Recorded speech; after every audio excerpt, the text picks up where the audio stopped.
할렐루야. 오늘도 말씀을 깨닫는 지혜와 응답받는 기도의 은총이 우리에게 넘치게 될 줄을 믿습니다. 여러분, 사도 바울은 우리에게 가장 큰 은사에 대해 이야기하는데요, 그건 바로 사랑이다 라고 했습니다.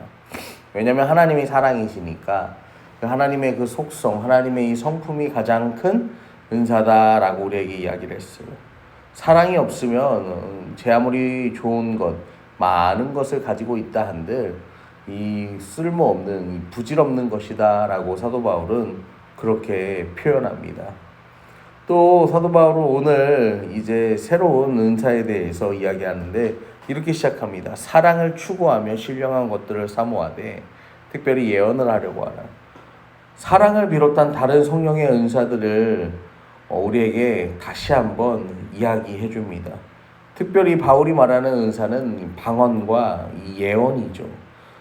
이 방언과 예언의 차이에 대해서 사도 바울은 이렇게 설명하는데 2절부터 보시면요, 방언을 말하는 자는 사람에게 하지 않고 하나님께 한다. 그러나 예언하는 자는 사람에게 말을 하고 덕을 세우고 권면하고 위로하는. 그래서 방언 말하는 자는 자기 덕을 세우고 예언하는 자는 교회의 덕을 세운다라고 사도 바울은 이야기합니다.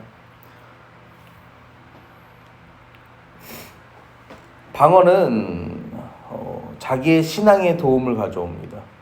그리고 예언은 교회의 덕을 세웁니다.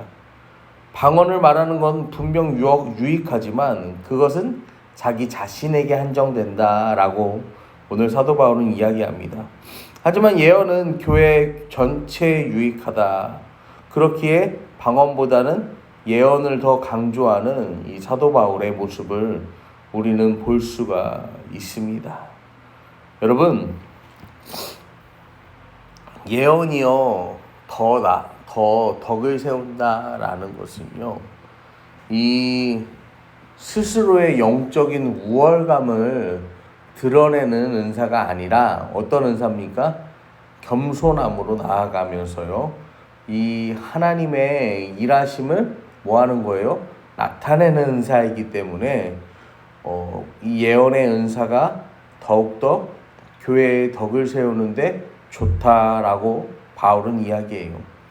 그러면서 5절에서도 바울은 더 큰 은사를 구분하는 중요한 기준점을 얘기하는데, 나는 너희가 다 방언 말하기를 원하나, 방언도 좋다는 거죠.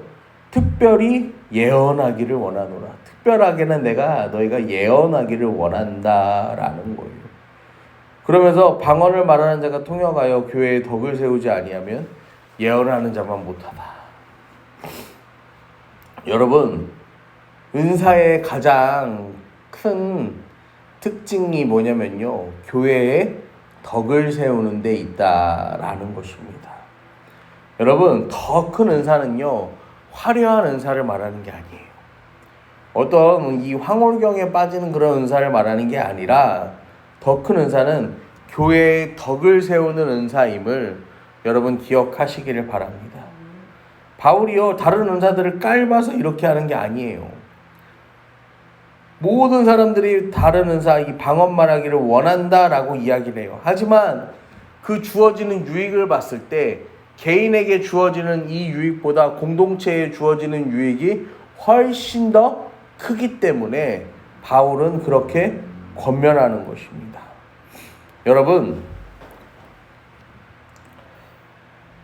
이어서 바울은 구체적인 비유를 사용해서 계속해서 이야기하는데 6절부터 보시면요, 그런즉 형제들아, 내가 너에게 나아가서 방언으로 말하고 계시나 지식이나 예언이나 가르치는 것으로 말하지 아니하며 너에게 무엇이 유익하리요.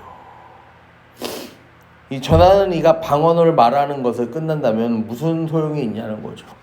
이게 무슨 얘기냐면은 고린도 교회 사람들이요, 이 하도 은사로 충만하다 보니까요, 이 교회에 이 지도자라 할 수 있는 사람들이요, 여러 세워지는데 이 사람들이 나와서요 설교를 하는데 어떻게 설교를 하는 거예요? 방언으로 막 설교를 하는 거야. 그러면요, 또 교회 안에서 어때요? 이 방언으로 막 설교를 하는데도 알아듣는 사람들이 나올까요, 안 나올까요? 알아듣는 사람들이 나와. 그리고 자기들끼리 막 이렇게, 지금으로 하면 뭐예요? 자기들끼리 박수치고 자기들끼리 막 웃는 거야. 그러니까 이 바울이요 그렇게 하면은 뭐라는 거요? 교회에 덕이 되지 않는다라는 거죠. 아무것도 유익하지 않다라고 바울이요 이야기하는 거예요.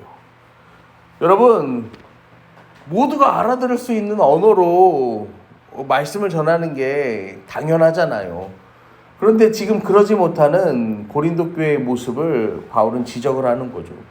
그러면서 필이나 검은고와 같이 생명 없는 것이 소리를 낼 때 그 음의 분별을 나타내지 아니하면 피리 부는 것인지 검은고 타는 것인지 어찌 알게 되리요. 여러분 악기가 있어요. 악기가 있는데 이 악기를 가지고요 그 줄을 잘 튕기고 눌려서요 아름다운 소리를 만들어내는 거지. 그냥 이거를요 막 두들기면서요 이렇게요 아무런 형식과 법칙이 없이 하면요 이건 뭐예요? 그냥 소음에 불과하다라는 거죠. 나팔이 분명치 못한 소리를 내면 누가 전투를 준비하리요. 알아들을 수 있는 신호를 내라는 거야. 알아들을 수 있는 소리를 내야 전투를 준비하지. 알아듣지도 못하는데 그냥 나팔이 그냥 빽빽거리면요 누가 전투를 준비하냐는 것입니다. 그러면서 9절에 이와 같이 너희도 혀로서 알아듣기 쉬운 말을 하지 아니하면 그 말하는 것을 어찌 알리요. 이는 허공에다 말하는 것이라. 다른 사람 모두가 알아들을 수 있게 그렇게 말을 해야지. 너희만 잘났다고 우리의 은사만 크다고 그렇게 하면은 이거는 그냥 뭐예요? 허공에다 말하는 것과 다르지 않다라고 바울이 이야기하는 거예요. 그러면서 12절에 그러므로 너희도 영적인 것을 사모하는 자인지 교회의 덕을 세우기 위하여 그것이 풍성하기를 기도하라. 교회의 덕을 세우는 데 있어서요 다시 한번 바울이요 이야기하는 거예요. 바울은요 뭐가 중요했던 사람이에요? 복음이 중요했던 사람이죠. 그리고요 그 복음으로요 무엇이요? 교회가 하나님의 몸된 이 교회가 덕을 세우고 바로 서기를요 기도하였다라는 것을 우리는 알 수가 있어요.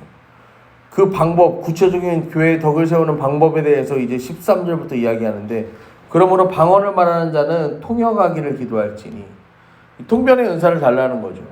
내가 만일 방언으로 기도하면 내 영이 기도하거니와 내 마음은 열매를 맺지 못하리라. 내가 무슨 기도를 하는지도 모른 채로 그냥 막 떠들어대면은 이걸 아냐는 거예요. 그래서 바울이요 내가 영으로 기도하고 마음으로 기도하고 영으로 찬송하고 또 마음으로 찬송한다. 우리의 영과 이 심령이요 어떻게 된다? 우리 심령이 어떻게 된다는 거예요? 같은 것을 구하고 같은 것을 바라보아야 함을 바울이요 이야기하는 거예요. 그래서요 방언을 해석하는 은사가 있으면요 이 방언을 해석함으로 다른 사람들에게요 뭐 하는 거예요? 덕을 세우고 그 영향력, 은혜를 끼칠 수 있음을 바울은 이야기하는 거예요. 그리고 그것이요 공동체가 모두 공유하는 다 알아들을 수 있는 언어로 해석이 되면 뭐 하는 거예요? 그것을 아멘으로 화답하면서 이제는 뭐 하자는 거예요? 이를 통하여서 덕을 세우자고 바울은 이야기하는 거예요. 여러분 18절과 19절에요 내가 너희 모든 사람보다 방언을 더 말함으로 하나님께 감사하노라. 그러나 교회에서 내가 남을 가르치기 위하여 깨달은 마음으로 5마디 말을 하는 것보다 1만마디 방언으로 말하는 것보다 나으니라. 여러분 바울이요 나 누구보다 방언 잘한다. 누구보다 방언을 더 많이 한다. 그러니까 내가 널 뭐 한다는 거예요? 내가 누구보다 기도를 많이 한다는 거죠 바울이. 그러나 남을 가르치기 위하여 깨달은 마음으로 5마디의 말을 하는 게 1만마디의 방언을 하는 것보다 낫다라고 이야기합니다. 여러분 1만마디면요 어느 정도일까요? 1만마디면은 여러분 이게 어느 정도일지 감이 오세요? 감이 안 오죠. 제가 주일날에 설교를 할 때 한 4,000자 그 정도를 씁니다. 그러니까 뭐 저는 많이 쓰는 편은 아닌데 아무튼 주일날에 할 때 본문을 한 4,000자 정도를 만들어요.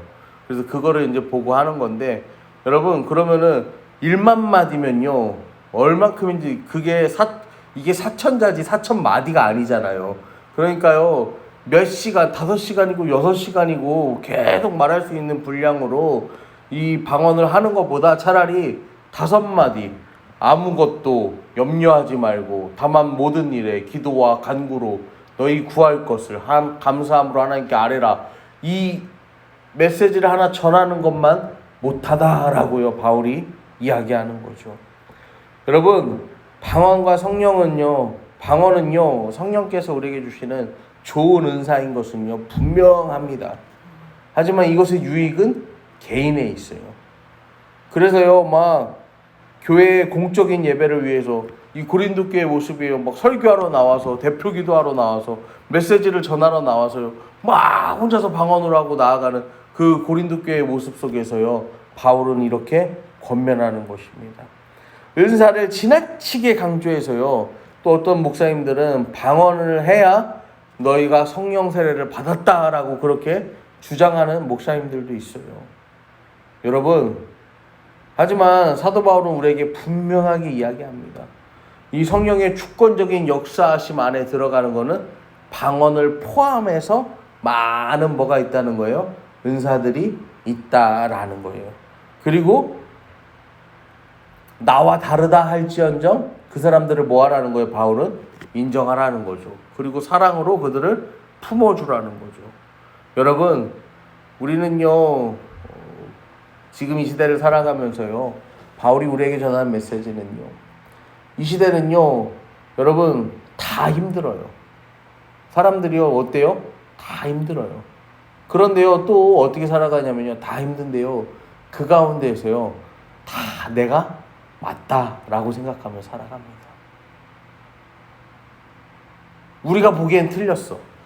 저 사람이 보기엔 또 우리가 틀렸어. 그래서요 서로가 서로를 이해하지 않고 서로가 서로를 사랑하지 못해요. 여러분이 믿는 그리스도인들은요 이 세상을 살아가면서 하나님의 사랑으로 하나님의 은혜로요 그들을 먼저 사랑하고 그들을 먼저 품어주기를 소망합니다. 그래서 하나님께 주시는 이 은혜의 선물을 가지고요 그들과 함께하며 그들의 삶 가운데 그들의 삶을 위로하며 그들과 동행하며 여러분 그렇게 살아가시는 저와 여러분이 되기를 간절히 축원합니다.